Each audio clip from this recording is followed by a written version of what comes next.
What is a mahram? In these verses we find that there's 10 types. 1. The fathers, your father and mother, and upwards. Anyone know what upwards means?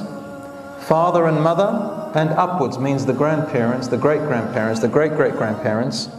Number 2, your sons and daughters, and downwards, meaning your sons and daughters, your grandchildren, your great-grandchildren, your great-great-grandchildren, all the way down. Number 3, your brothers and sisters, whether they are half from the father or the mother or from both. Number 4, the mahram is your nephew or your niece, and downwards, meaning if your nephews and nieces got married and they had children, their children are also your mahram, and so on.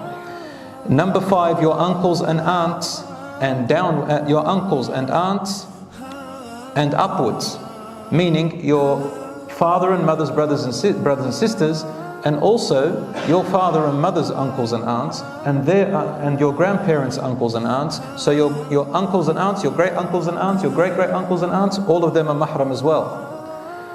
Number 6, your father-in-law and your mother-in-law, and upwards, meaning the great-grandfather, the grandfather-in-law, and the grandmother-in-law, and the great-grandfather-in-law, great-grandmother-in-law.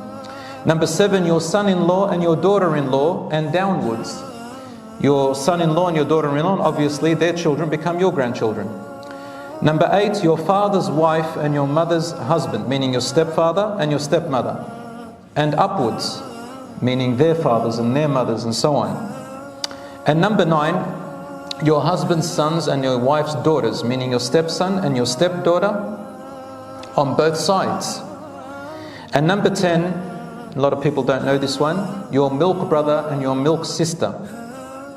They're the ones who have breastfed from your mother, or you breastfed from their mother when you were an infant, before you started eating solid food.